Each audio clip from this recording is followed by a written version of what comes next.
औज़ुबिल्लाहि बिस्मिल्लाहिर्रहमानिर्रहीम रब्बी यस्सिर वला तुअस्सिर वतम्मिम बिल खैर व बिका नस्तईन आमीन या इलाही आमीन। रब्बी ज़िदनी इल्मा रब्बी ज़िदनी इल्मा रब्बी ज़िदनी इल्मा।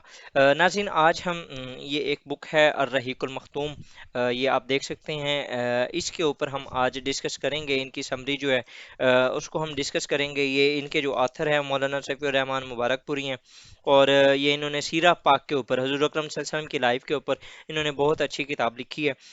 तो आई वुड हाईली रिकमेंड कि आप इस बुक को लाजमी पढ़ें। बहुत ही कमाल की और बहुत ही अच्छी बुक है। इसके अंदर हज़रत अकरम सल्लल्लाहु अलैहि वसल्लम की लाइफ के हर छोटे से छोटे पहलू और हर बड़े से बड़े मसले को डिस्कस किया गया है। ठीक है। इनका हज़रत अकरम सल्लल्लाहु अलैहि वसल्लम की लाइफ से पहले का जो मक्का और मदीना का जो अरब का महल वकूँ था, वहाँ के जो हालात थे, और फिर हज़रत अकरम सल्लल्लाहु अलैहि वसल्लम के आने के बाद उनकी रिहलत तक, ईच एंड एवरीथिंग आपको इस बुक के अंदर मिलेगी। तो इस बुक को मैं हाईली रिकमेंड करूंगा कि आप इसे लाजमी पढ़ें। तो हम इसके जो कंटेंट्स हैं उनको एक थोड़ा सा जल्दी से इसके ऊपर एक नज़र डाल लेते हैं। सबसे पहले अरब के बारे में, उसके महल वकू, उसके अंदर जो कौमें रह रही हैं उसके बारे में डिस्कस किया गया। क्योंकि वो पुराना टाइम था, वहाँ पर हुकूमतें और सरदारियाँ होती थीं, उनके बारे में बताया गया। वहाँ पर दीन मज़हब कौन कौन से चल रहे थे वो बताया गया। वहाँ पर जो मुआशरे की जाहिलियत थी उसको दिखाया गया। उसके बाद फिर ख़ानदान नबूवत के बारे में बात करते हैं। हजूर अकरम सल्लल्लाहु अलैहि वसल्लम की विलादत होती है, और पहले 40 साल जो हजूर अकरम सल्लल्लाहु अलैहि वसल्लम के मक्का के अंदर गुजरते हैं, इसके बारे में बात किया गया। जिसके अंदर वाक़या शक सदर हो गया, हजूर अकरम सल्लल्लाहु अलैहि वसल्लम का हज़रत हलीमा के घर जाना, उसके अलावा वापस आना, बुहैरा राहिब, वो जो हजूर अकरम सल्लल्लाहु अलैहि वसल्लम ने शाम के सफ़र किए, उसके अलावा खलफुल फजूल का जो एक वो हुआ था, मुआहदा हुआ था, हज़रत खदीजा से शादी, काबा की तामीर, हजर असवद के बारे में जो इशू हुआ था, वो हजूर अकरम सल्लल्लाहु अलैहि वसल्लम ने किस तरीके से फैसला फरमाया। उसके बाद हजूर अकरम सल्लल्लाहु अलैहि वसल्लम के ऊपर जो नबूवत और रिसालत का जो उनके ऊपर नजूल होता है उसके बारे में डिस्कस किया गया। ठीक है। इससे यहाँ तक आके ना, जब हजूर अकरम सल्लल्लाहु अलैहि वसल्लम को वही होती है और जब उनको नबूवत मिलती है, इससे आगे ना ऑथर ने मक्की ज़िंदगी को 3 पार्ट्स में डिवाइड किया है। पहला जो पार्ट था उसके अंदर जो एक छुप के तबलीग की जाती थी उसके ऊपर डिस्कस किया गया। उसके बाद फिर खुली तबलीग, जब हज़रत उमर का जो हुआ इस्लाम लाना, और उसके बाद हज़रत हमज़ा का इस्लाम लाना, उसके बाद फिर जो खुली तबलीग हुई उसके बारे में डिस्कस किया गया दूसरे मरहले में मक्की ज़िंदगी का। उसके बाद फिर जो तीसरा मरहला था वो स्टार्ट होता है तकरीबन ये बैरून मक्का, जब हजूर अकरम सल्लल्लाहु अलैहि वसल्लम ताइफ जाते हैं, उससे ऑनवर्ड का जो एक पूरा एक टाइम लाइन है, वो फिर मक्की ज़िंदगी के तीसरे मरहले में आता है, जिसका इख्तिताम तब होता है जब हजूर अकरम सल्लल्लाहु अलैहि वसल्लम मदीने तशरीफ़ ले जाते हैं। तो इसके अंदर हिजरत, जो हिजरत हबशा की तरफ हुई, 2 हिजरतें, उनके बारे में डिस्कस किया गया। अबू तालिब को कुरैश ने किस किस तरीके से धमकियां दी, हज़रत हमज़ा और हज़रत उमर का कबूल इस्लाम, शेब अबी तालिब का किस्सा हो गया, हज़रत अबू तालिब का, हज़रत अब्दुल मुत्तलिब का, हज़रत खदीजा रज़ी अल्लाह तआला अन्हा का, और हज़ूर अकरम सल्लल्लाहु अलैहि वसल्लम की वालदा का, उनका वफ़ात। उसके अलावा और भी बहुत से, मतलब कि जितने भी मेराज का वाक़या हो गया, बैत उक़बा सानी, बैत उक़बा औला, उसके बारे में डिस्कस किया गया। कुरैश ने हजूर अकरम सल्लल्लाहु अलैहि वसल्लम की लाइफ के अंदर बहुत ज़्यादा प्रॉब्लम्स क्रिएट किए थे। उनके एक एक जो पहलू था उसके ऊपर ऑथर ने बहुत ही अच्छे अंदाज में जो है उसका तनाजुर पेश किया और उसको डिस्क्राइब किया। उसके बाद फिर जैसे ही हजूर अकरम सल्लल्लाहु अलैहि वसल्लम का मदीने के अंदर दाखिला होता है, तो मक्की ज़िंदगी का जो तीसरा सिलसिला था वो ख़त्म हो जाता है, और यहाँ से हजूर अकरम सल्लल्लाहु अलैहि वसल्लम की जो मदनी ज़िंदगी है उसके बारे में डिस्कस करना स्टार्ट कर देते हैं। उसके अंदर जो पहला मरहला था वो हिजरत मदीना के वक्त, अब जब हमारी पाकिस्तान के अंदर जब हिजरत हुई थी, तो आपको पता है किस तरीके से एक मसाइल थे। सिमिलरली जब मदीने से सॉरी मक्के से लोग मदीना हिजरत करके गए, तो वहाँ पर उन लोगों के साथ आपकी जो डिस्कशन, और वहाँ पर उन लोगों का एक दूसरे के साथ एक दूसरे को वेलकम करना, और पीछे से इनका भी मदीने के हालात को और वहाँ पर हज़रत अकरम सल्लल्लाहु अलैहि वसल्लम की लाइफ को तंग करने की कोशिशें जो थी वो भी जारी रहीं।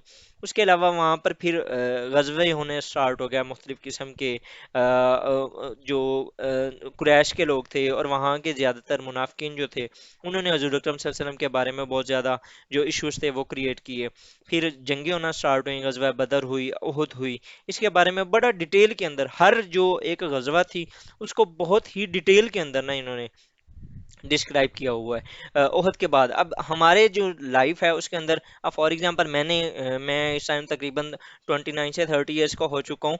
तो मैंने अपनी लाइफ के अंदर इस्लामियात के अंदर ज़्यादातर जो गज़वे पढ़े थे वो यही थे, बदर, ओहद, खंदक हो गई, या गज़वा तबूक हो गई, या हुनैन हो गई। इसके अंदर आप और भी बहुत से गज़वे देखेंगे और बहुत से ऐसे सराय देखेंगे।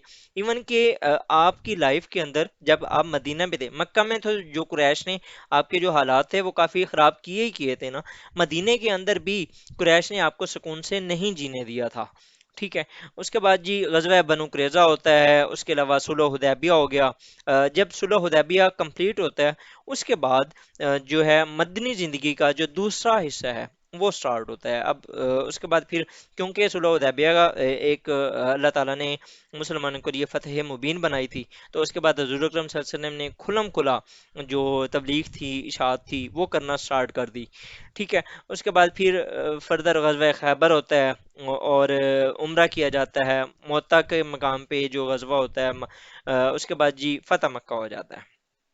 ठीक है। यहाँ से फिर फर्दर जो है ना, अब ये हजूर अकरम सल्लल्लाहु अलैहि वसल्लम का जो आखिरी वक्त है वो यहाँ से स्टार्ट होता है गज़वा हुनैन।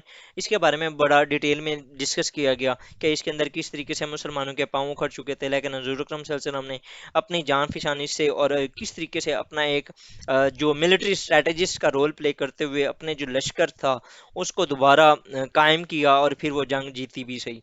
ठीक है।